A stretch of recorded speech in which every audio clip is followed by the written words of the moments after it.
du Guinée, Togo, Niger, et Cameroun et Mauritanie. Je vous souhaite la bienvenue dans cette deuxième séance de formation à distance des arbitres dans le continent africain. Notre thème pour aujourd'hui sera présenté par notre arbitre international Samir Abaqil, natif du Maroc. Notre thème, c'est la faute technique et conduite dans le banc du touche, toujours en contrôlant le contrôle de soi et le contrôle du match. Donc, je vous prie d'éteindre votre vidéo, c'est-à-dire votre vidéo et votre voix pour que nous puissions converser sans qu'il y aura des problèmes du visionnage de PowerPoint. Donc, je vous souhaite une bonne formation et aussi bienvenue à notre cher collègue Samir Abaqil. Merci Madame Chahinez. Alors, on a pris l'habitude d'être en présentiel, mais cette fois-ci comme si on parle à nous-mêmes. Mais je vous dis bonjour encore une fois. On est déjà là à 45 arbitres, futurs arbitres internationaux de notre continent en Afrique. Et bien, notre thème, ce sera à propos du contrôle.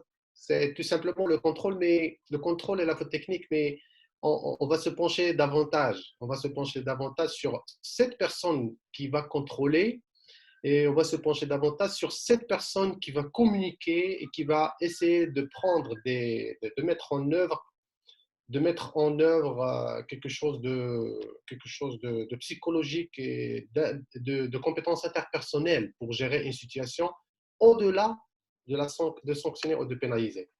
Alors, avant de démarrer, je vous souhaite encore une fois le bienvenue parmi nous. Je vous invite dans cet espace virtuel. Normalement, j'aimerais bien voir que vous gardez dans votre tête cette citation de départ, ok? Parce qu'il va nous ramener tout ensemble à comprendre et à gérer nous-mêmes avant de gérer les autres. Et il s'agit de confiance dans le contrôle. Et la confiance entre les parties prenantes. Et les parties prenantes dans un match, vous savez, il y a l'arbitre, il y a les officiels de table, il y a mon collègue, il y a moi, il y a l'entraîneur adjoint. Il y a toute partie prenante qui est responsable sur le match, du point de vue technique ou du point de vue… Mais pour contrôler, on a besoin d'un certain profil. S'agit-il pour nous, je vais essayer de vous poser la question, vous pouvez répondre sur le chat parce que j'essaierai de vous suivre. Est-ce qu'on a besoin d'un leader ou d'un manager?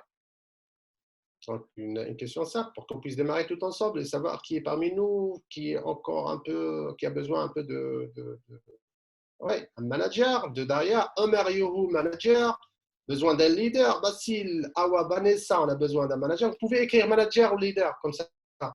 Manager de Manim, Stéphane, encore, on a besoin de réponses. On est maintenant, je crois qu'on est à 51, c'est ça? Leader, manager.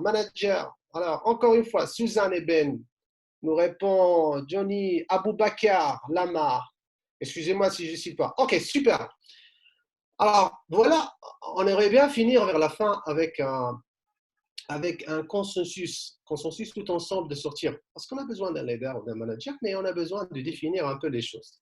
Définir les choses dans le sens à ce que le leadership, il est schématisé dans ce sens-là, c'est quelqu'un qui a une vision de voir les choses. C'est quelqu'un qui ordonne, c'est quelqu'un qui guide, c'est quelqu'un qui, entre parenthèses, qui gère. On va au fur et à mesure détailler les choses.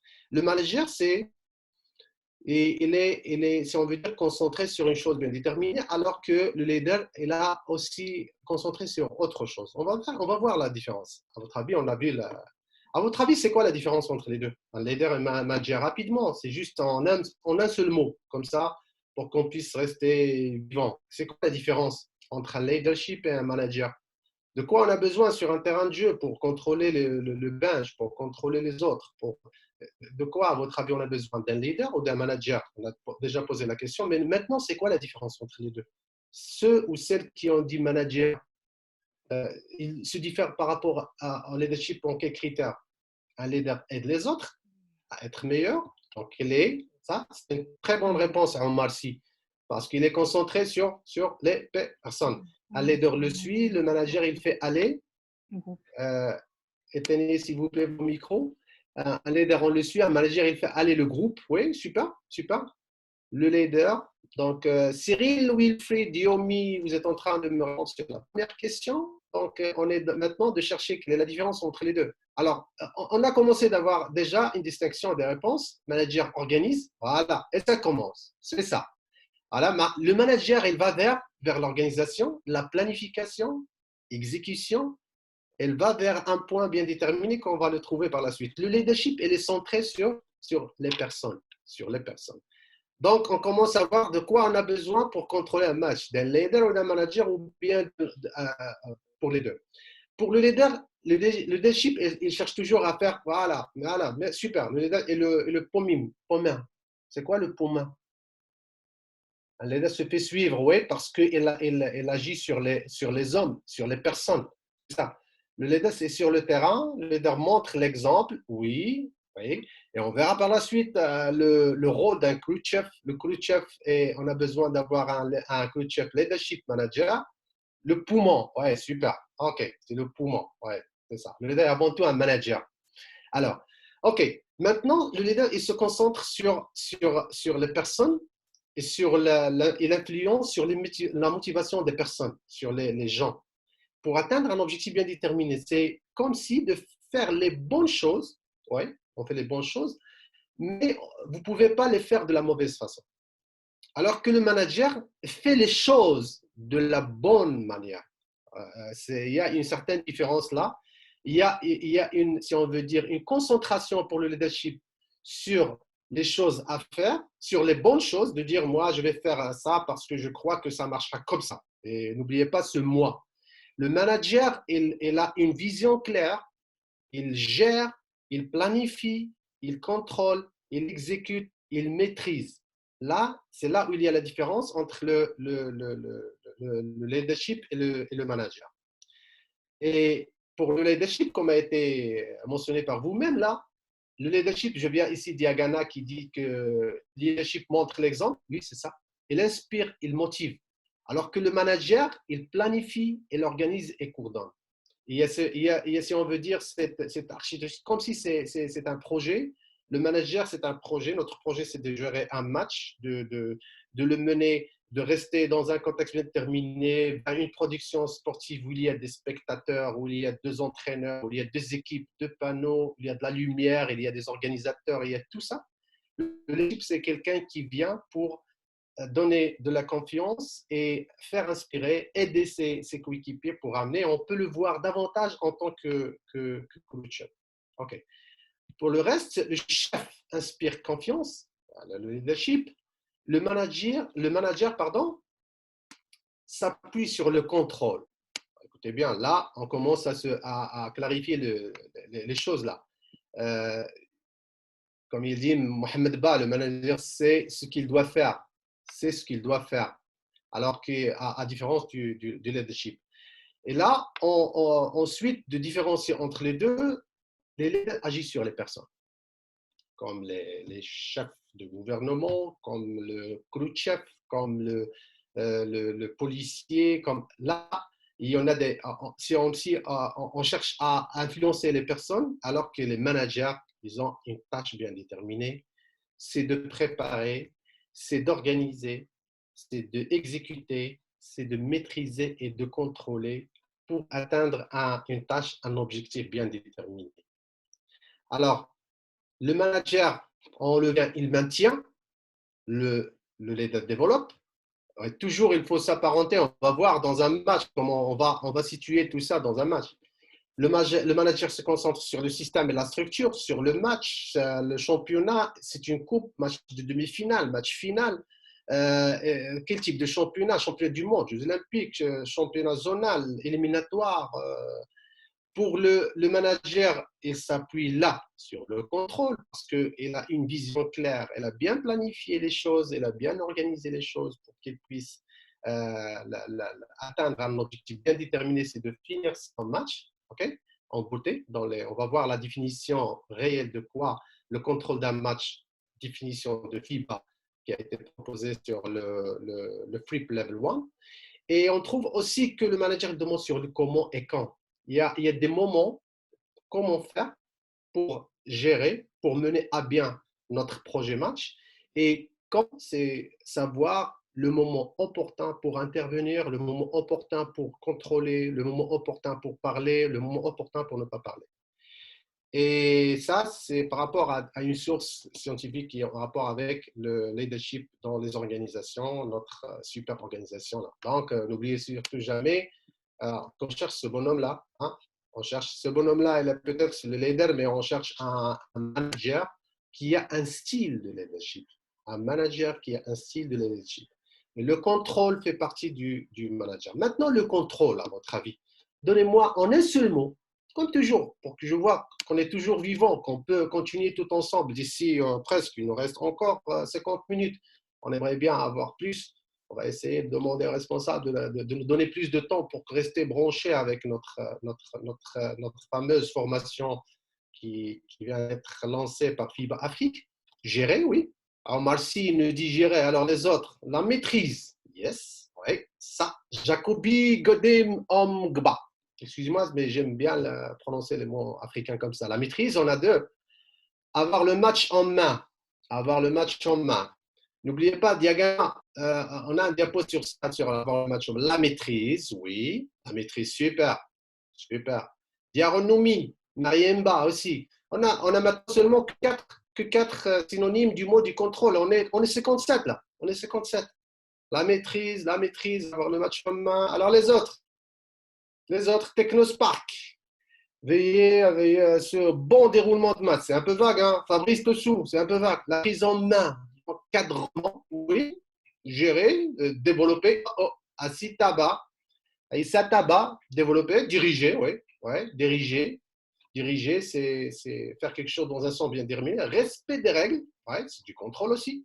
Avoir la main mise. Ah, ça, c'est un Omar Yohou. Ça, c'est un mot qu'on utilise bien dans un domaine bien précis, là. La maîtrise et l'encadrement, tenir le contrôler, being the manager, on cherche à devenir des bons maris, organisés. Alors, être commande, là. Le contrôle, c'est être. La question, comme on a déjà posé auparavant, c'est comment le manager il pose toujours des questions. Comment faire? Est-ce que être commande, c'est ça? Eh bien, non. Je vous dis pourquoi.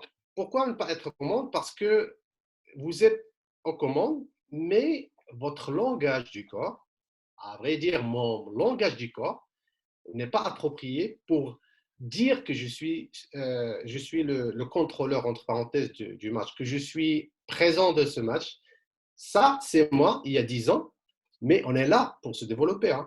On n'est là pas pour avoir des connaissances et partir avec là seulement. On est là pour stimuler votre réflexion, pour stimuler votre petit ego, votre personnalité, pour vous demander et pour que vous puissiez vous demander vous-même, à vous-même, qu'est-ce que je peux faire via ces connaissances pour que je puisse les transformer en compétences et les faire travailler dans un terrain de match. Et ça, c'est une séance du contrôle. Et ce contrôle, on n'a pas besoin. On a toujours cette sensation que contrôle, c'est toujours contrôler les autres. Mais on verra par la suite. Le contrôle, ça ne commence pas par les autres. Ça commence par nous-mêmes. Alors, dans cette situation, contrôler, c'est être aux commandes. Oui, je suis aux commandes, mais mon langage du corps, ça exprime beaucoup de choses que je ne suis pas en commande. Le contrôle, qui est un facteur du management, c'est cette posture qui nous donne cette confiance. Et c'est ce qui donne confiance aux autres, aux entraîneurs, aux spectateurs, qu'on est responsable avec une certaine attitude d'un serviteur de jeu. Je suis sur le terrain pour servir le jeu. Je ne suis pas là pour moi-même. Et cette position qui aide le jeu, parce qu'il y a une partie de mon ego dans l'autre image auparavant où on n'arrive pas à se contrôler pour qu'on puisse contrôler les autres. Mais avant d'aller vers, puisqu'on a le thème, c'est le contrôle, mais en rapport avec le banc d'équipe, mais avant d'aller pour aller contrôler le banc d'équipe, c'est le banc d'équipe, ces spectateurs, ces entraîneurs, essaient d'avoir une idée sur vous en tant qu'arbitre.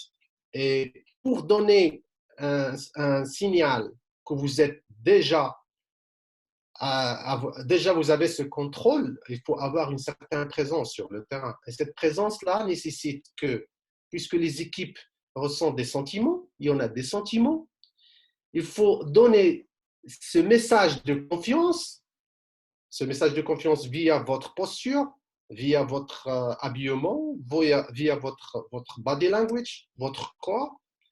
Il faut donner ce sentiment de confiance et la détermination à rester tranquille. Vos messages non verbaux doivent donner ce sentiment que je suis capable et prêt à prendre une décision à n'importe quel moment du match. Et ce calme vous donne, comme on a vu dans la posture de notre ami canadien, notre arbitre canadien, qu'il est en train de servir le match avec une attitude calme, tranquille. Il n'est pas là pour chercher les fautes et les violations, mais il est là pour laisser le jeu aller. Il faut être aussi proactif et invisible. Il faut suivre tout ce qui se passe sur le terrain. Vous voulez contrôler le banc, mais il faut contrôler déjà ce qui se passe sur le terrain. Et à travers tes actions et tes réactions sur le terrain,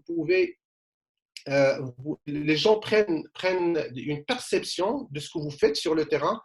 Ils disent, voilà, cet arbitre-là, il est sur le terrain, il est présent. Donc, son langage du corps donne body language, oui, comme Omar Sy a dit, qu'il est là, il est présent, il contrôle la situation.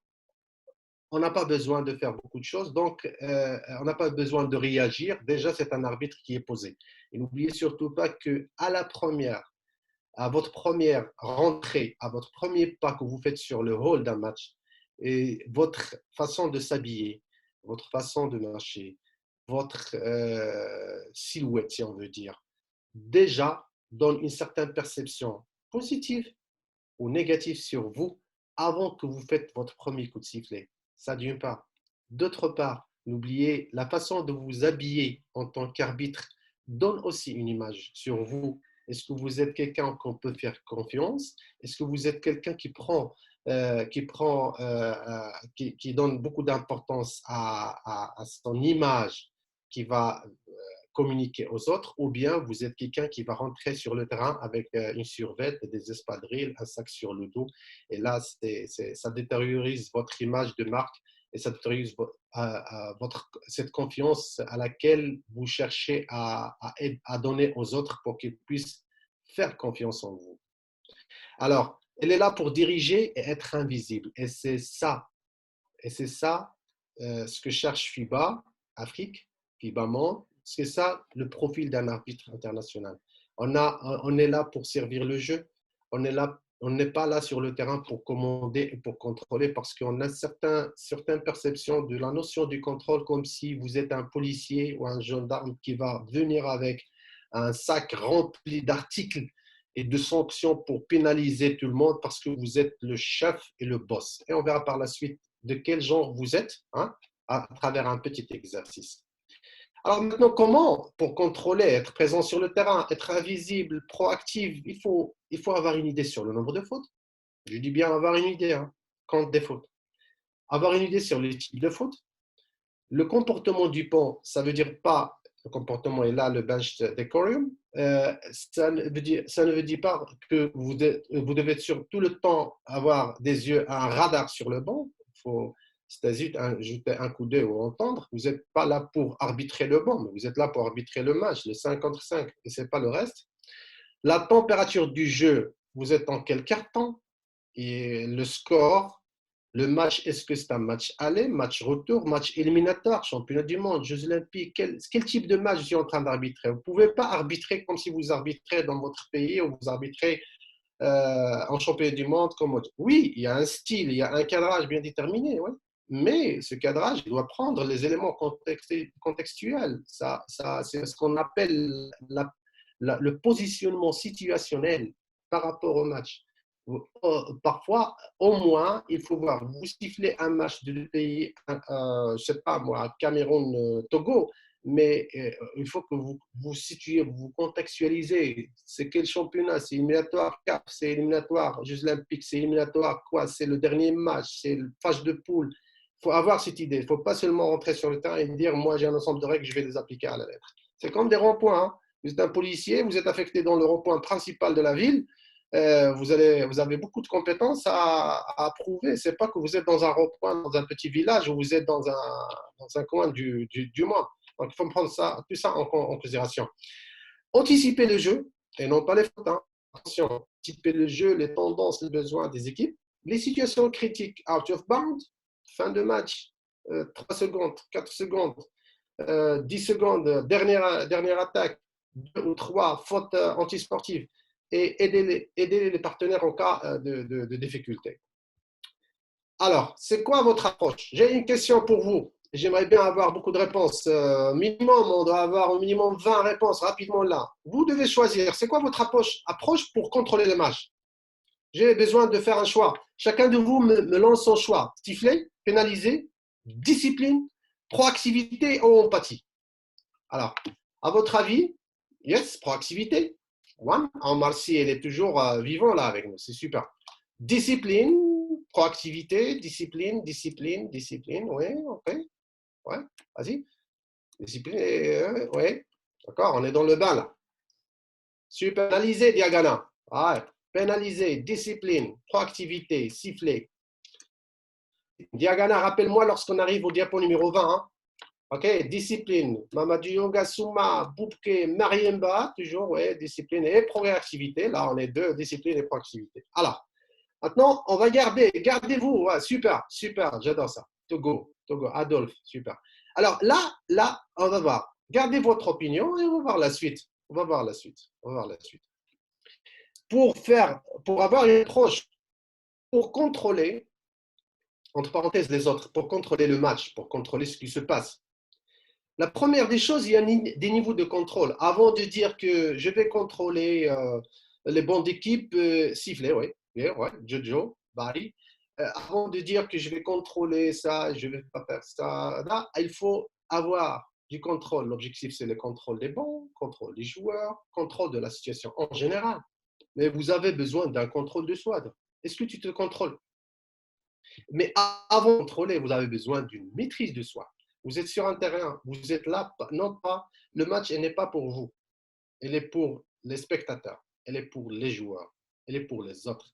Et tu es un élément, une partie prenante. Et tu n'es pas le producteur, ni l'acteur, tu es juste une petite partie d'une scène où tu dois assister, aider et contrôler pour qu'il doit y avoir une certaine production. Et cette production, tout le monde a besoin de cette production. Le spectateur, les équipes qui jouent, les personnes qui sont derrière leur télé, les personnes qui suivent, les responsables de FIBA Afrique, les responsables de FIBA, tout le monde a besoin à ce que tu mets ton échiquier, ton petit puzzle pour continuer le puzzle, pour aider à créer une production. Et la production, là, c'est le jeu. Donc, première des choses, c'est la maîtrise de soi. Toi, il faut se connaître. Vos forces et faiblesses. Est-ce qu'on se pose de temps à autre nos forces et faiblesses en arbitrage? Ou bien sans arbitrage, auparavant, c'est par rapport à nous-mêmes. La deuxième question, c'est quoi mon physique, mes émotions, mon niveau intellectuel, mon intelligence?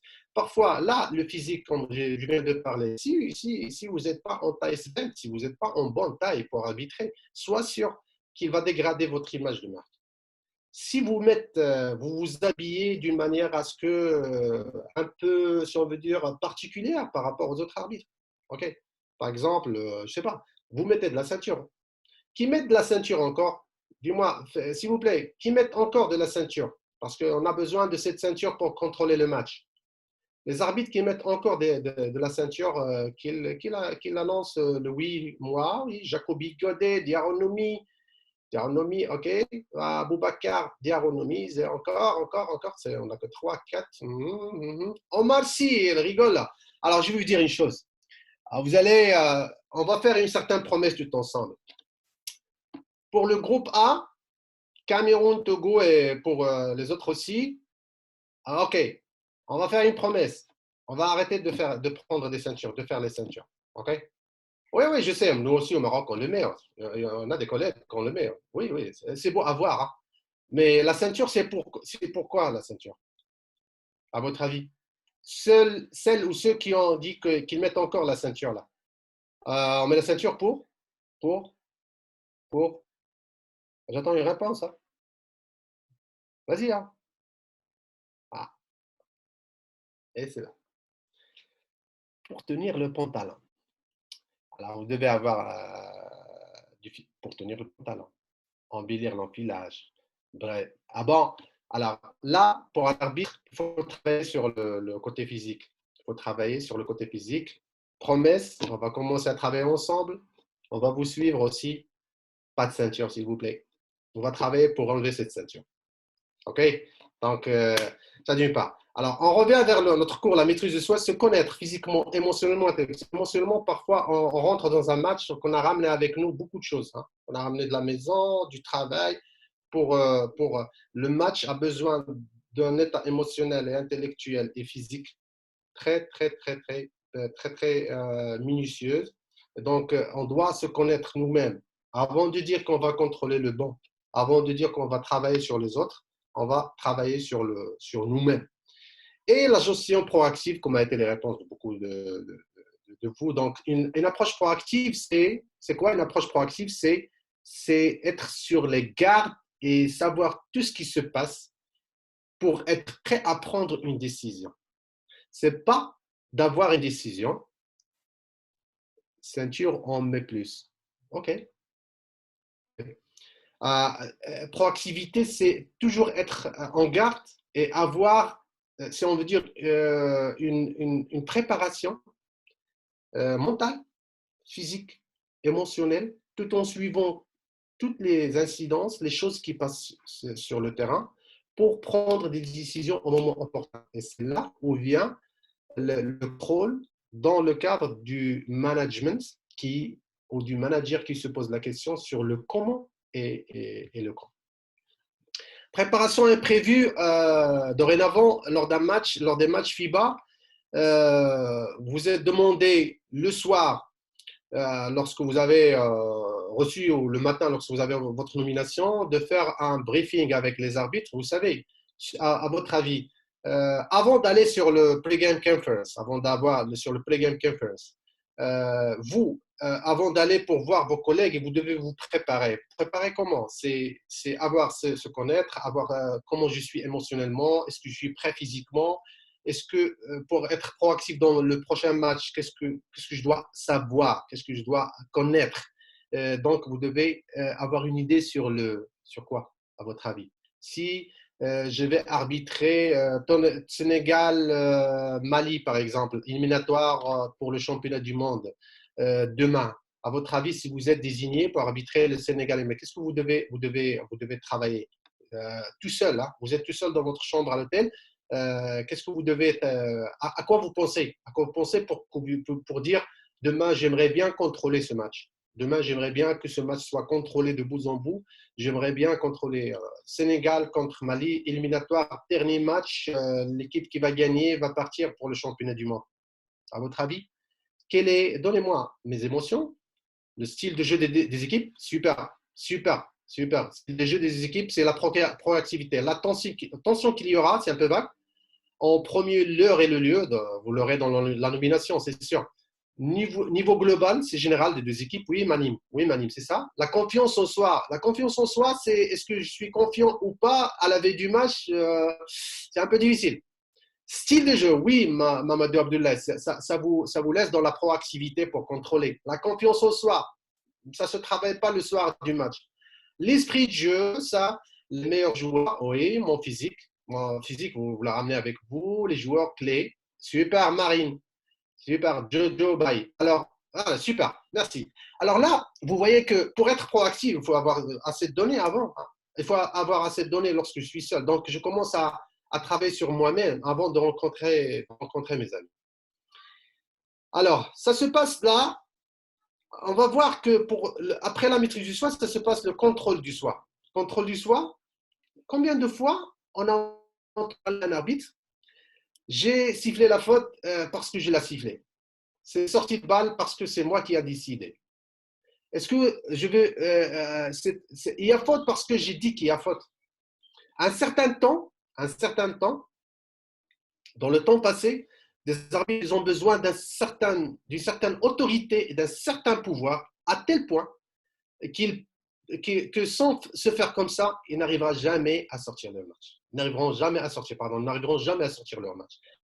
C'était dans le passé. Maintenant, le présent. Au lieu de ces sorties de balle, c'est ce que j'ai dit moi. Donc, c'est moi le décideur, c'est moi le boss ici. Maintenant, ça change un peu. Nous voulons gérer le jeu. Alors, à nos jours, on a commencé à voir d'autres styles d'arbitre. Je ne sais pas, avec vous, les futurs arbitres internationaux ou même les arbitres internationaux qui sont parmi nous ici, vous projetez dans l'avenir, dans les 10 ans à venir, peut-être ça sera une autre phrase, mais c'est toujours, non pas avec l'autorité, avec l'ego, si on veut dire, vous sifflez avec votre ego et chacun de nous a un ego, avec bien sûr, ça dépend de sa dimension. Parfois, de temps à autre, on rentre sur le terrain, on cherche à amplifier notre ego pour qu'on puisse faire sortir ce qu'on a de l'intérieur. Alors, les temps ont changé. On est passé de l'autorité et du passé vers le jour. Nous voulons gérer le jeu tout ensemble. Alors, les descriptions suivantes ressemblent-elles à quelqu'un que vous connaissez? Et je veux des réponses honnêtes, correctes. Alors, on est là pour partager tout ensemble. Ne citez pas le nom. Vous dites oui ou non. C'est juste oui ou non. Il y en a des arbitres, ok? Excusez-moi. Il y en a des arbitres contrôleurs, dictateurs. C'est oui, ils nous ont déjà dit oui avant. Ok, ils contrôlent le jeu à leur rythme. C'est leur propre rythme. C'est moi et c'est mon rythme. Il vient au match, c'est son rythme. Donc c'est lui qui commande. Il s'en fout carrément de ce qui se passe. Ok. Deuxième, attendez, il reste encore. Il refuse de traiter tous les joueurs. Il n'y a pas de respect. Il se croit pour des rois de la jungle. The king of jungle. I'm here, I'm the king. C'est moi qui fais tout. Ils croient qu'ils sont la loi. Ça, là, c'est les policiers, les chefs de brigade, la Casa de Papel, trucs comme ça, les gendarmes. Et parfois, ils passent jusqu'à l'autoritarisme et au totalitarisme. L'autoritarisme, c'est un dépassement de pouvoir avec discussion, avec excès. Ils sont toujours des mauvais communicateurs. Ils refusent d'écouter parce qu'ils se croient toujours. Est-ce que vous entendez un jour un lion qui est en train d'entendre les autres animaux là? Ça, c'est le roi. Là. Lui, il parle seulement à sa lionne. Alors là, les décisions, ils sont correctes. Hein? Et là, ils sont corrects. Les décisions, ils sont parfaites. Ils sont des bons arbitres là. Ils sont des bons arbitres. Le problème, ce sont des bons arbitres. Dans le cas des prises de décision, ils sont des contrôleurs. Ils gèrent tout. Ils ont tout le pouvoir pour gérer. Ils peuvent même faire ce qu'ils veulent sur le terrain. Ils contrôlent le match, oui, super. C'est dans le passé. Et l'adorable chez eux, ou chez elles, c'est, vous savez quoi? Lorsqu'ils font des coups de sifflet, ils commencent à entendre les huées du public. Et ils se trouvent à l'aise. Parce qu'il y a tout le monde qui est en train de le crier, monsieur l'arbitre, on va faire ça. Il aimerait bien entendre ça. Ça paraît bizarre. Oui, ils ont juste un ego surdimensionné, c'est ça. Et l'ego surdimensionné, c'est la cause de quoi? C'est la cause du manque de confiance. Et le manque de confiance, c'est que c'est en absence de la maîtrise de soi. Ça, il ne travaille pas sur sa personne, il ne travaille pas pour se développer. Et j'ai une petite question avant de passer à un autre style de contrôleur. C'est quoi le développement? C'est quoi le développement? Là, vous êtes en train de suivre un cours pour un développement personnel futur, professionnel. Mais c'est quoi le développement? On va revenir par la suite. Alors, les autres, au contraire des dictateurs, il y a les serviteurs qui l'écoutent. Lorsqu'il y a un entraîneur qui vient de dire à ce type d'arbitre, monsieur l'arbitre, excusez-moi, est-ce possible de m'expliquer comment ça s'est passé? Déjà, et là, cette qualité d'écoute-là. Déjà, il demande des éclaircissements. Vous ne pouvez pas contrôler le match tout seul. Vous êtes dans l'obligation de contrôler toi et tes amis, tes collègues.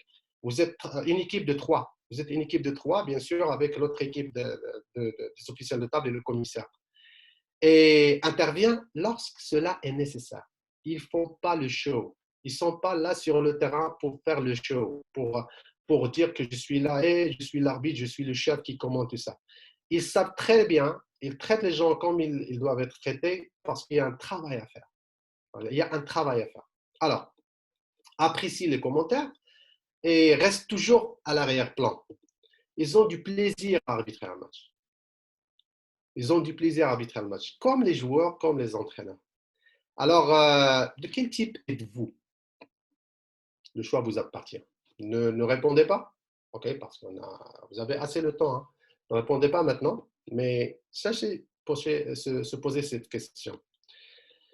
Maintenant, toujours dans le cadre de l'interaction et du contrôle, vous voyez comme si on n'a pas, si vous voulez dire, on n'a pas voulu faire que le règlement stipule qu'il y a une faute technique, que le banc d'équipe doit rester, l'entraîneur doit rester debout et s'il y a quelqu'un qui bouge. La faute technique, c'est, vous voyez que c'est comme si c'est un développement, c'est un travail sur nos personnes, sur nous-mêmes avant d'aller vers la pénalisation, hein, si vous vous souvenez. On a besoin d'interaction positive entre l'arbitre et l'entraîneur. Là, pour contrôler, on a besoin d'une interaction positive. On n'est pas là pour sanctionner. Nous ne sommes pas ni gendarmes, ni policiers de rond-point. Nous ne sommes ni des inspecteurs. Les entraîneurs, là, les obligations de l'autre côté, c'est rester sur la zone délimitée. L'entraîneur est le seul à rester debout, doit se tenir debout, au cas où il n'arrivera pas, où il ne veut pas. Il peut s'échanger avec son entraîneur adjoint, mais dans cette situation-là, vous savez, un seul qui doit rester debout. Les entraîneurs doivent s'habituer de votre présence, de votre charisme, de votre physique, de votre attitude sur le terrain, de votre présence, de votre proactivité, de votre invisibilité, doivent s'attendre que vous n'allez pas le répondre pour n'importe quelle question. Ça veut dire à chaque fois qu'il va vous demander, il va vous évaluer. Est-ce que c'est du genre que je vais lui demander et je crier dessus, ou bien est-ce qu'il est du genre qui se respecte, que je dois le respecter? Parce que il faut traiter les gens comme vous voulez être traités. Ça, il faut le mettre dans la tête. Les questions doivent être courtes et liées à la question posée. Les réponses, je veux dire ici, les réponses doivent être courtes et liées à la question posée. Si vous demandez quelque chose, il ne fallait pas que vous faites une introduction, un développement, une conclusion. Comme ça, vous devez faire des cours au lieu d'aller arbitrer. Vous avez le sifflet dans la bouche de temps à autre. Vous pouvez utiliser votre bouche pour ça.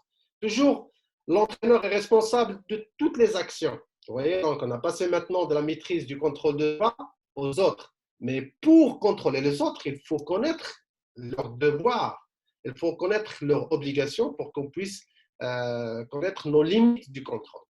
L'aide d'entraîneur peut se mettre debout et si le comportement du personnel, et donc l'entraîneur est responsable de tout ce qui se passe sur le banc d'équipe.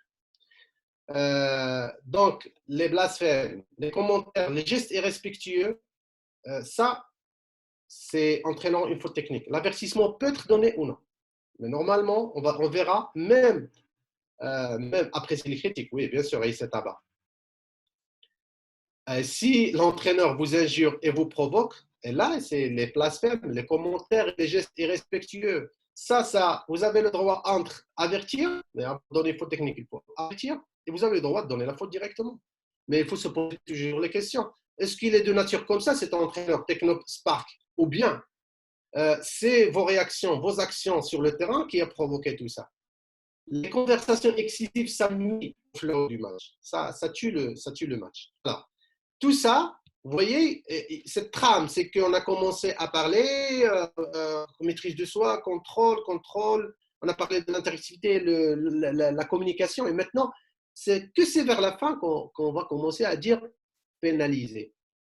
On peut dire, si on veut faire la structure de cette présentation, on peut commencer par les devoirs et responsabilités de l'entraîneur. Article point, la faute technique 36.2, Vous voyez là, ça, le règlement représente un pourcentage minime dans votre carrière d'arbitrage. Ok, il ne faut pas oublier ça. Mais il est la base. Ça veut dire il faut avoir, si on veut dire, les roues pour une voiture pour conduire. Mais pour conduire, il faut être un bon manager. Et pour être un bon manager, il faut contrôler ce que vous voulez. Je vais vous donner un exemple vers la fin de la fameuse voiture. Vous voyez la faute technique, même pour le législateur FIBA, ce qu'il a fait. Il n'a pas commencé par la pénalisation. Elle a stipulé la faute technique, article 36.1.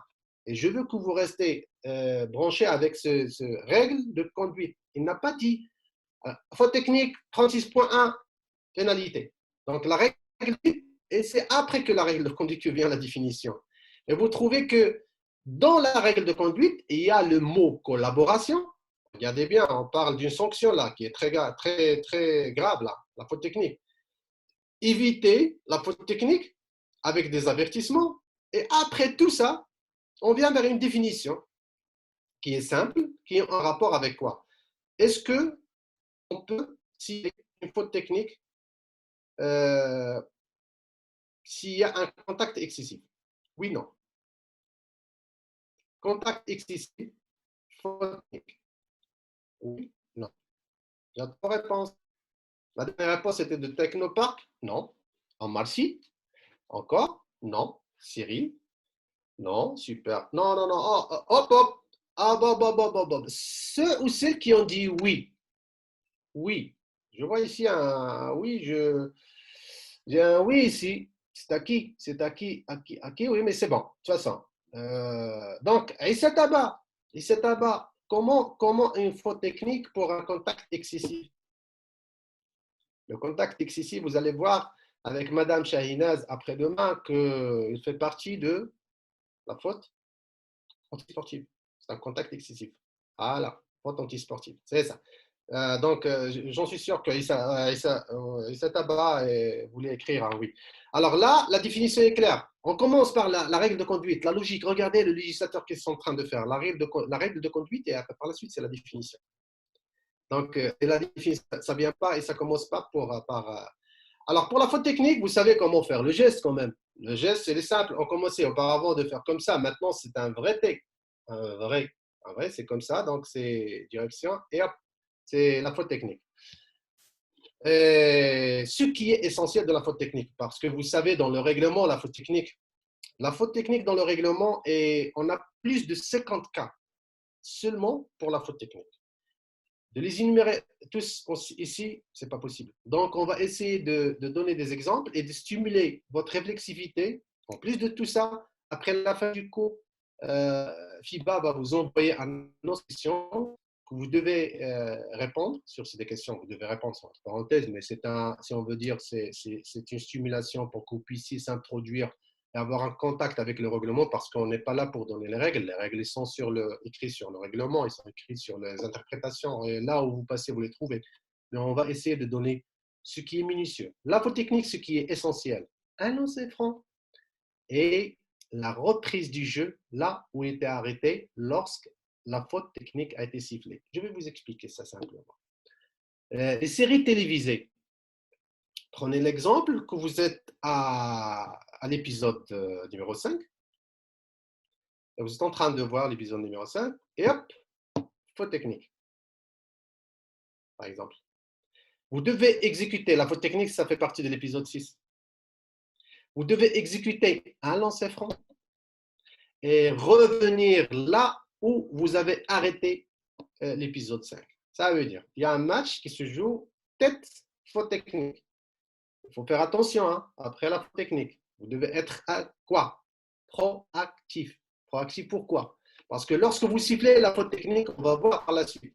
Il se passe beaucoup de choses sur l'appareil des 24, du chrono, sur le chrono de jeu, sur la remise en jeu. Regardez bien, lorsque vous sifflez une faute technique, tout ça est relié avec la faute technique. Vous avez sifflé une faute technique, boum, pour l'attaquant ou pour le défenseur, dans la zone arrière, dans la zone avant, l'appareil des 24 du chronomètre du jeu, est-ce qu'il est moins de 13, plus de 14? Et tout ça, il faut le prendre en considération pour être proactif. Il ne s'agit pas de prendre ton sifflet et siffler. Et là, on parle de la maîtrise du soi. Une faute technique qui sort avec émotion, il aura beaucoup de dégâts par la suite. Beaucoup de dégâts que difficile à les... Alors, vous voyez ici, un seul lancer franc, immédiatement, suppression de la possession associée à la faute technique, c'est fini avec ça, pour reprendre où le jeu a été interrompu. Et voilà, ça c'est le résumé de la faute technique. Maintenant, ça vient des cas. Regardez, début de la rencontre. Alors là, je veux que vous accélérez, il nous reste seulement 15 minutes dans la présentation. Au début de la rencontre, s'il y a faute technique, comment on va reprendre le jeu?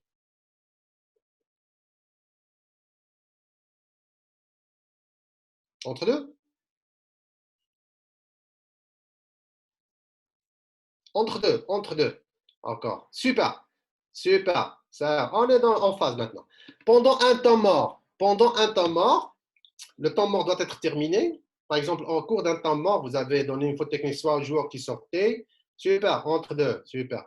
Pendant un temps mort et une situation où il y a antisportive et après une faute technique. Et là, il faut prendre ça en considération. On va vous transmettre le document pour que vous puissiez le voir par la suite. Alors là, il faut prendre en considération qu'on ne peut pas faire il y a une demande de temps mort, il y a antisportive et une faute technique. Il faut faire attention. Dans le temps mort, le lancer franc de la faute technique en premier, là, il était chronologiquement deuxième. Les lancers francs de l'antisportive sans alignement et la reprise de la remise en jeu de l'antisportive en zone avant avec 14 secondes.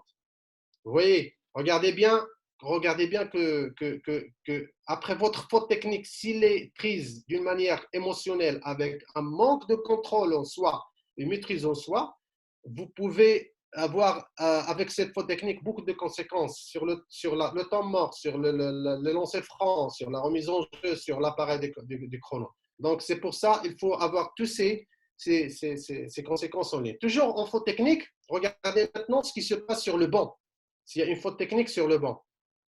Là, la situation d'un joueur faute antisportive, et c'est la 6e faute de cette équipe, de ce joueur. Donc, il sera dans le banc, mais il sera converti en B1, bench one.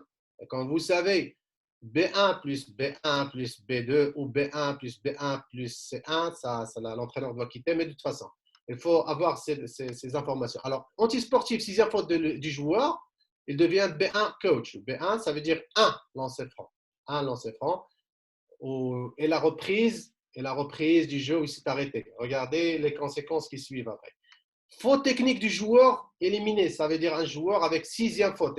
Sa 5e faute, elle est en train de quitter le champ, mais il y a une faute technique. Il se convertit toujours en tant que B1. Faute disqualifiante, il se convertit en B2. OK? Donc, toujours dans la faute technique, là, les conséquences. Si la faute technique est sifflée à l'équipe en défense ou à l'équipe en attaque. Okay? Si elle est en défense, elle a des conséquences sur la remise en jeu. Si la remise en jeu est en zone arrière ou en zone avant, en zone arrière, reset, parce que c'est en défense, l'équipe qui avait le contrôle du ballon le reprend. Si en zone avant, il y a plus de 14, on garde les 17. Moins de 13, on reset à 14. Beaucoup de conséquences. Vous faites la faute technique, il faut prendre ça en considération. En attaque, il y a d'autres calculs. Donc, comme vous voyez, la faute technique, on va vous laisser on va vous envoyer FIBA, va vous envoyer tout le texte.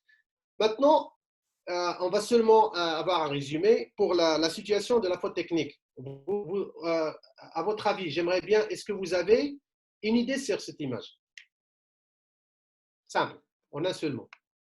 Une idée sur cette image. Est-ce possible d'avoir des réponses? Et en relation avec la faute technique. Oui, vas-y, il s'agit d'une remise en jeu. Super. Signal d'avertissement de 2 dernières minutes. La direction de jeu. Remise en jeu. Oui. Super. Alors, cette image est en relation avec 2 dernières minutes. Ça d'une part. Remise en jeu.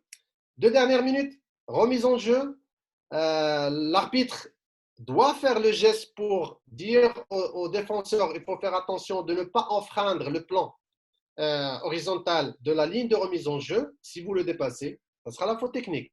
Super. Donc, on est dans traversée illégale de la ligne de touche, mouvement de bras parallèle. Il faut que l'arbitre, dans les 2 dernières minutes, de faire les mêmes des signes. C'est une obligation de le faire. Hein. On l'oublie de temps à autre. Donc, dans les 2 dernières minutes, l'arbitre fait le geste. Au cas où le joueur défenseur enfreint cette ligne imaginaire, il sera sanctionné faute technique et il faut donner la faute technique. Hein. C'est un peu difficile, mais soyez sûr. Vous allez souffrir dans la première faute. C'est la première faute technique que vous allez siffler. Mais les entraîneurs, les joueurs comprennent la prochaine fois que vous êtes prêts à la donner s'il y a un mouvement répétitif. En règle générale, ce qui est général, ce qui est dans les textes de FIBA, les présentations officielles de FIBA, toujours le résumé.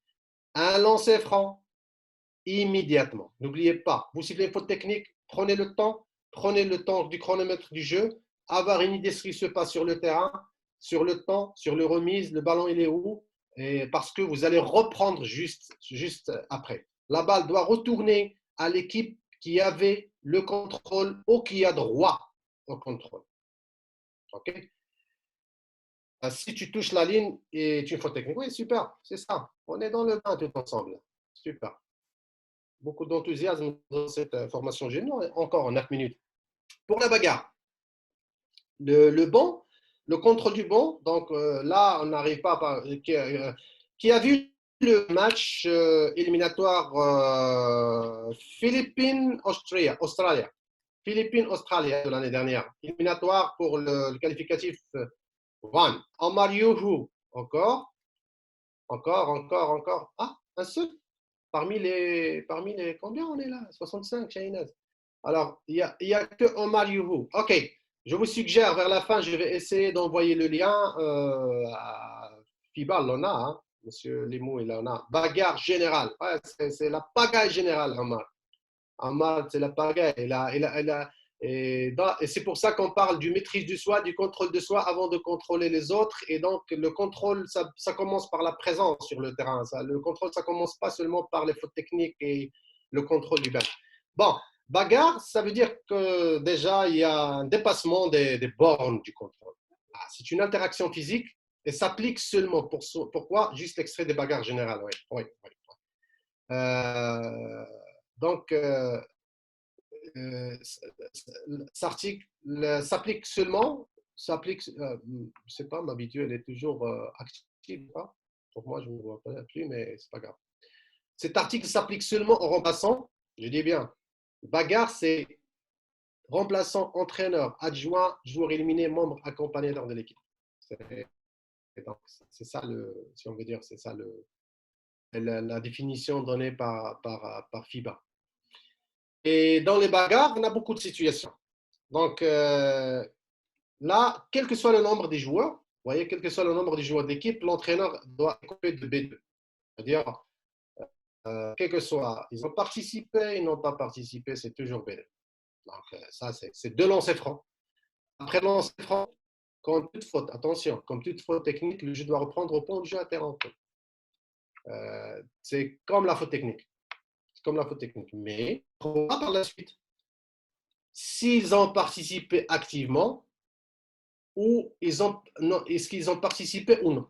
Est-ce qu'ils ont rentré, ils ont participé ou ils ont resté sur le banc, ils ont rentré mais ils n'ont pas participé. C'est pour aider ou quelque chose comme ça. Okay? S'ils ont resté sur le banc, il n'y a pas de disqualification. Alors là, ça devient dur.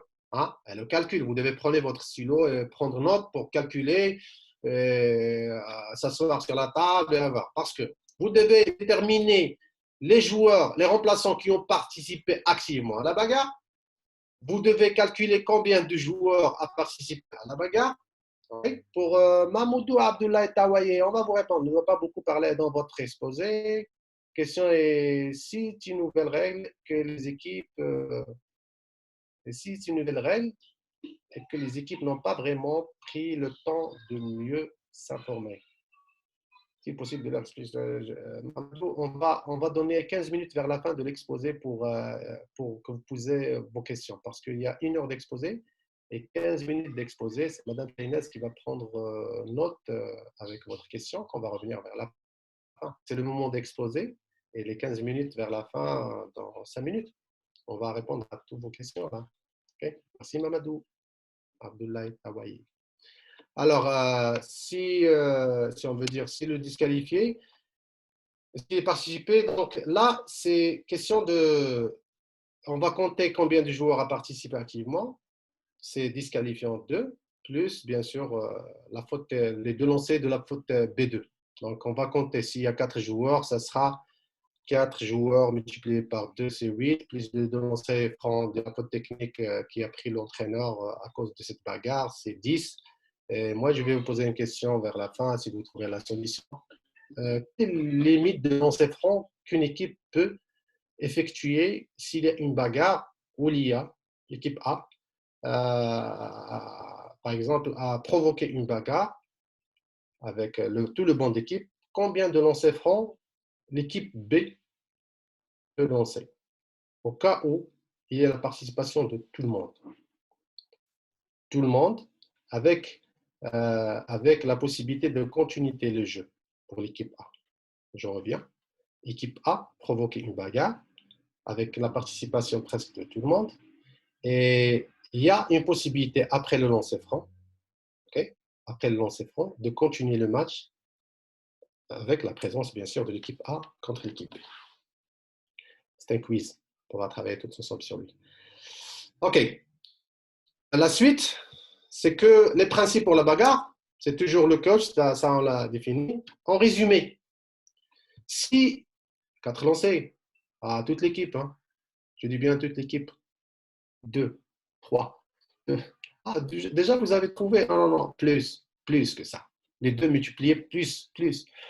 Ah, ça commence de Raoul Noumi, ça commence à, oui, ça commence sur le 21, ok. On va en parler. Alors, pour résumer le bagarre, c'est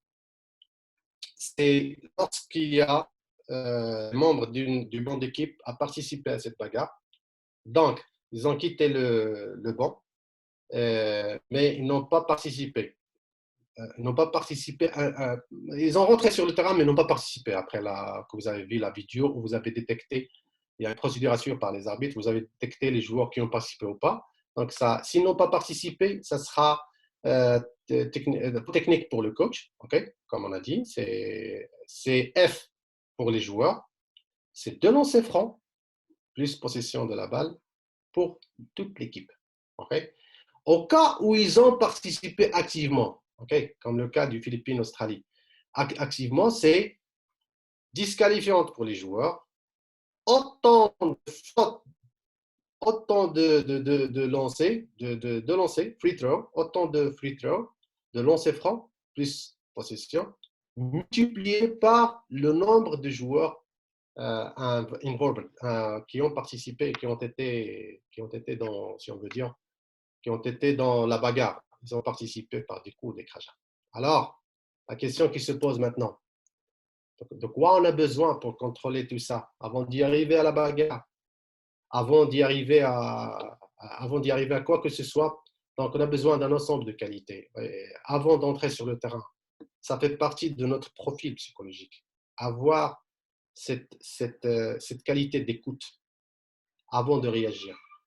Et cette qualité de compréhension avant de réagir. Cette qualité de respect, de traiter les gens comme on veut être traité avant de réagir. Et vers la fin qu'on peut réagir.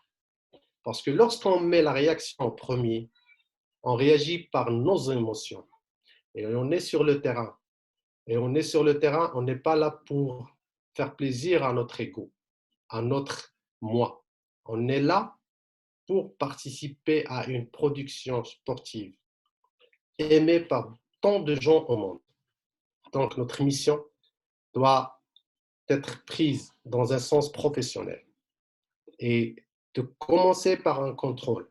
Oui, mais en fin de compte, on a besoin d'une définition. On a besoin d'une définition. À votre avis, écoutez, comprendre, respecter, oui, c'est ça. Alors là, je vous jette sur vous le truc là, la définition de FIBA. Un arbitre a le contrôle d'un match lorsque celui-ci se déroule sans incident. Regardez bien ce qu'il veut dire. Et dans le respect des règles. Et que les règles de l'esprit sportif sont appliquées de façon rigide, mais équitable. Vous savez, être rigide mais équitable, c'est quoi? C'est quand vous tenez un oiseau dans votre main là. Si vous fermez trop sur l'oiseau là, vous allez le tuer. Rigide. Si vous prenez l'oiseau sans trop de fermeture, vous pouvez l'entendre chanter. C'est ça, si on veut dire comment ça se passe les choses lors d'un match. Mais avant tout ça, avant de contrôler les autres, il faut que vous ayez un certain contrôle de soi. Et ce contrôle de soi, ça base sur beaucoup ça compte sur les doigts, c'est la balance entre le calme, la détermination, la confidence et le pouvoir de facilitateur. Et Philippe Wang, on va vous transmettre, possible, on va faire la traduction du programme, je vais continuer. Mais dans tout ça, n'oubliez pas, l'image de marque de l'arbitre FIBA, c'est quoi? C'est être fort. Ça, c'est ce qui demande FIBA. Et à votre avis, deuxième facteur de l'image de marque d'un bon arbitre FIBA, décisif et approchable, humain, où tout le monde peut vous parler, où vous pouvez parler à tout le monde sans arrogance, sans surdimensionner votre petit ego, parce que l'occasion de match n'est pas là pour que vous puissiez satisfaire vos besoins émotionnels, mais pour mener à bien un match, pour être aimé par beaucoup de gens sur votre continent ou au continent ou sur les autres 5 continents. Merci à vous et à vos questions. Voilà, Inès. Merci Samir pour cette belle représentation qui reflète un parcours très enrichissant de votre carrière en basket et en tant qu'arbitre international avec un curriculum très plein de beaucoup de compétitions de haut niveau.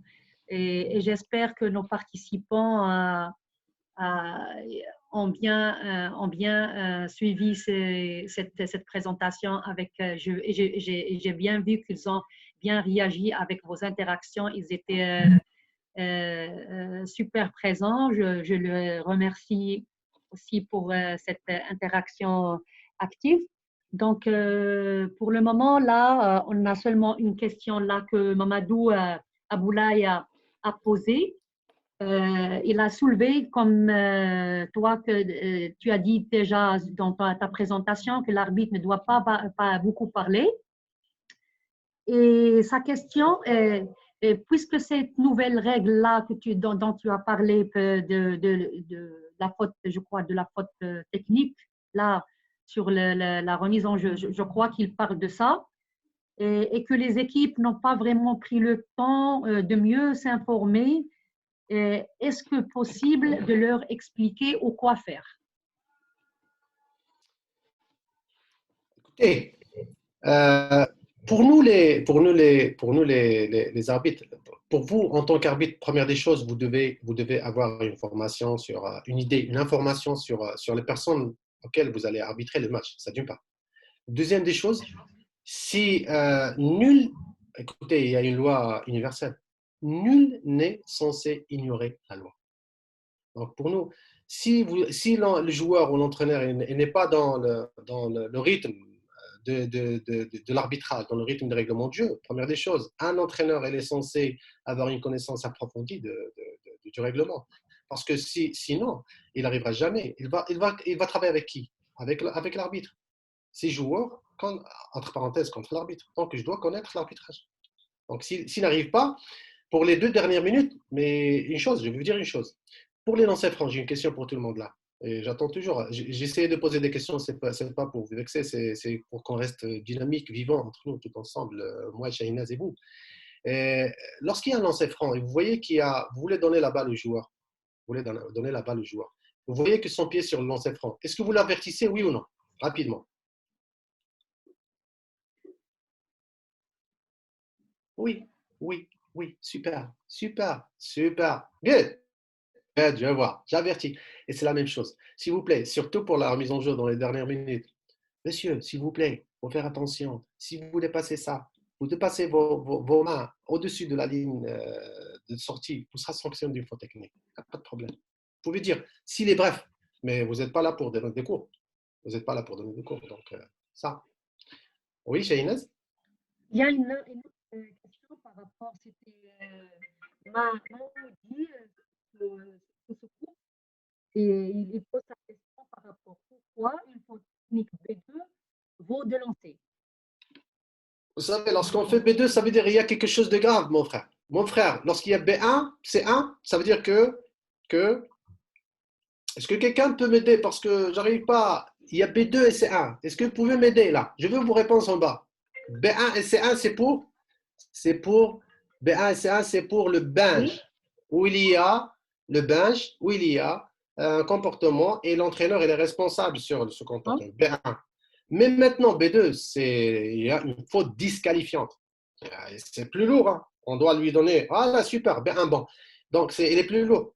Ou bien c'est un joueur ou un remplaçant qui a été disqualifié. C'est le même cas de notre ami qui m'a envoyé, j'ai oublié le nom là, qui m'a dit il y a un joueur qui, je sais pas, va donner la question, je crois, chez Inès. C'est un joueur qui va se quereller avec un supporter. Il sera disqualifié. S'il est remplaçant, c'est P2. S'il est remplaçant, c'est P2. S'il est sur le terrain, c'est le joueur qui va se disqualifier et basta. Disqualifiant, ouais, c'est ça, ce que je viens de dire. Mao Duji. Oui, Il y a chez encore Inès? oui, une question avant de passer à cette question, il y a ici M. Villet Alphonse, secrétaire général de FIBA Afrique, qui est en train de suivre cette session, qui a Ah suivi, bon? Ah, oui, c'est un honneur, Shaina, c'est un honneur pour oui, nous. et Merci, monsieur le secrétaire. il Merci. vous félicite pour cette belle présentation. Donc, je passe à la question de Aboubacar Sifosso.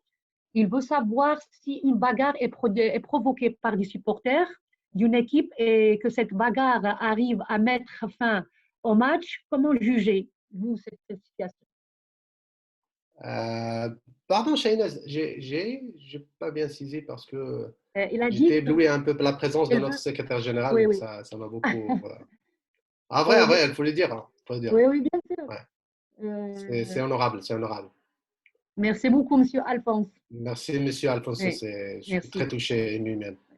Merci. C'est la question qu'il pose, c'est si une bagarre elle est provoquée par des supporters d'une équipe et que Ouais. cette bagarre arrive à mettre fin au match. Comment juger cette Hum. situation? Eh ben, ça, c'est le règlement interne de la fédération, de votre fédération. Parce que vous, quand on vient de dire que l'article, vous savez, comme l'article, qu'est-ce qui stipule? L'article, c'est une bagarre, rappelez-moi, c'est une bagarre spécifiée pour qui? Pour le banc d'équipe, les accompagnateurs, le médecin, mais elle n'est pas pour les supporters. Je vais vous citer une petite anecdote. Est-ce que vous pouvez, si on veut dire, s'il y a un supporter qui vous insulte, est-ce que vous pouvez donner une faute technique de l'équipe sur le banc qui suit le supporter de cette équipe? Ben non, monsieur. Les supporters, ce n'est pas votre affaire. Les supporters, c'est l'affaire du commissaire. C'est l'affaire de la fédération nationale qui s'en occupe des disciplines des supporters. Il y en a des pays qui ont beaucoup de sanctions. Il arrive même, si les supporters insultent l'autre équipe, il arrête le match. C'est pas FIBA, ça. C'est pas FIBA.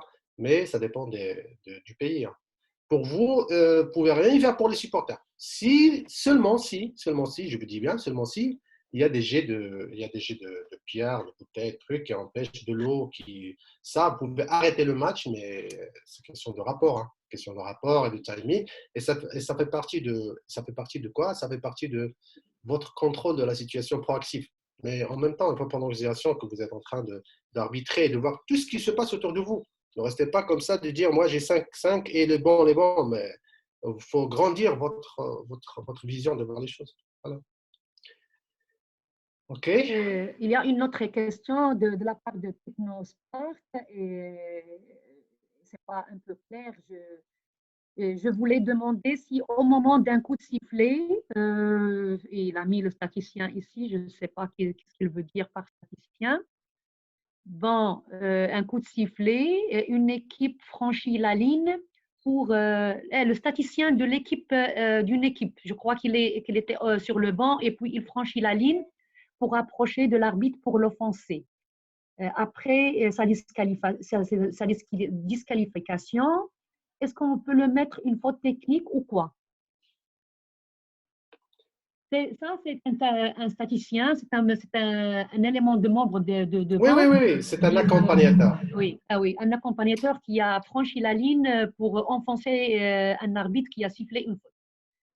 Après sa disqualification, est-ce qu'on lui colle une faute technique?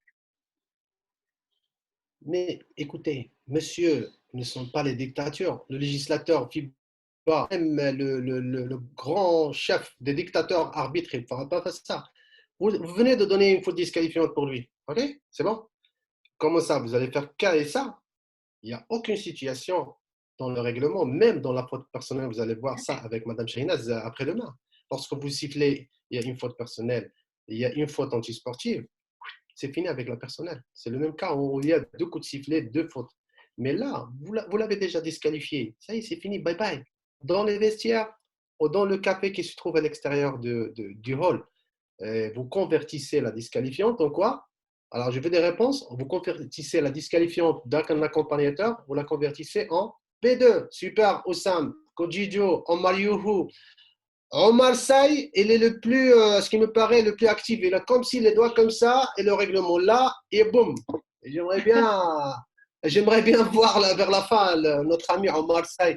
Omar Sy, donc bravo. Super pour les autres aussi. Ok, good, good. Une autre question, Shahinaz, il nous reste encore 3 minutes. Oui, si une équipe, c'est Omar Sy qui pose cette question. Si une équipe refuse de reprendre le jeu après une décision arbitrale, on fera quoi? Reprendre le jeu après une décision, ça veut dire que l'arbitre a décidé stop Oui, the peut-être game. qu'elle a décidé une faute, elle a sifflé une faute et l'équipe, elle n'a pas accepté cette décision. Ouais, ouais. Et puis après, ils ne veulent pas reprendre à jouer le match. Et Ça a un rapport avec un autre article. C'est un rapport avec un article qui stipule qu'une équipe qui empêche de la jouer rencontre, le match. oui, la Donc, rencontre continue. ça continue. Vous avez sifflé, ils sont en train de protester. Et là, vous les calmez, vous leur donnez un temps mort, un deadline, s'il vous plaît, dans 10 minutes. C'est pas 10 minutes, là. Si vous allez reprendre, sinon, je vais arrêter tout ça.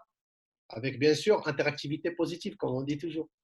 Vous savez, je vous donne pas des, je vous donne qu'une bien de dit Shahinaz. Il n'est pas écrit ailleurs que ce que j'ai fait, c'est moi j'étais auparavant, j'étais un peu dictateur, mais dictateur de l'arbitrage et autorité de l'arbitrage, il faut pas le nier. Il y a des moments où vous devez être autoritaire. Oui. Et il y a des moments dans la majorité, l'exception c'est l'autorité, être autoritaire. Mais la règle, c'est la gestion, c'est la communication, l'interactivité. Mais la situation vous oblige à être autoritaire. It's time to be it. No problem. Because la situation a choisi d'être comme ça. Il faut faire gaffe. Il ne faut pas dire à chaque fois la situation exige, la situation exige, comme vous allez avoir une étiquette que vous êtes dictator number one. OK. Oui, Encore Shahinaz? on a peut-être encore une minute. Donc, Suzanne Eben, il pose si un joueur disqualifié provoque une bagarre, sera-t-il compté dans le calcul des lancers francs Pardon, attribués? Shahinaz, madame Oui, Shahinaz, je ne vous entends pas bien, s'il vous plaît. si un joueur disqualifié provoque une Ouais. bagarre, sera-t-il compté dans le calcul des lancers francs à attribuer? Si un joueur est disqualifié, Provoque-t-il lorsqu'il provoque une bagarre, sera-t-il compté dans le calcul des lancers francs attribués? S'il est disqualifié suite à une bagarre, est-ce que c'est oui, oui, oui. la Est-ce qu'il pénalité? est. C'est de lancer franc. On Oui. a dit, je vous ai posé une question. Alors, simple, pour clôturer, et ça sera en beauté si Madame Chahinaz me le permet et les responsables FIBA me le permettent, bien sûr. Il nous reste 1 minute pile. Ah, il ne reste rien, 30 secondes. Je vous ai posé une question pour vous laisser asseoir un peu. quel est le maximum de lancers francs qu'on peut tirer par une équipe, euh, euh, par une équipe B contre une équipe A qui a provoqué une bagarre où tout le staff, tout le monde, je dis bien tout le staff et tout le monde est sanctionné de faute disqualifiante. Et cette équipe a le droit de continuer, a le droit, je vois déjà des réponses, a le droit de continuer de jouer. Ça veut dire continuer de jouer. Ah non, non, non, non, non, Abdul Kabirou, je vous laisse là entre vous. J'aimerais bien que vous partagiez entre vous si vous avez les correspondances de vous et de travailler tout ensemble pour se poser des questions et de me donner à la séance prochaine. Après la séance prochaine, à la présentation de Madame Shahinaz pour l'antisportive, ou bien à la dernière présentation, l'Act of Shooting, action de tir, de me donner la bonne réponse. Et j'ai quelque chose de surprise pour vous, pour la bonne réponse. Voilà. Je crois que Madame Shahinaz, est-ce qu'on a fini ou pas encore? Ça y est, c'est les temps. Donc, je tiens à vous remercier encore une fois pour cette belle présentation et je remercie aussi tous les participants qui étaient actifs à cette formation pour les arbitres africains. Et peut-être on va se retrouver pour demain, Inch'Allah, pour un autre thème qui sera l'antisportif. Donc, qui sera diffusé encore avec les mêmes personnes, moi et Samir Labakhil, dans la continuité de cette formation organisée par FIBA Afrique. Merci beaucoup et bonsoir, à très bientôt. À demain, Merci Shahinaz, merci Shahinaz, merci à vous tous. On se développe, on se développe et on se développe. Au revoir. Et j'ai quelque chose, n'oubliez pas, on va vous envoyer des questionnaires aussi. N'oubliez pas de répondre à ces questionnaires parce que ça va vous permettre de savoir ou de détecter et de faire enrichir le savoir que vous avez pris dans cette formation. Merci beaucoup. Au revoir. Allez, au revoir.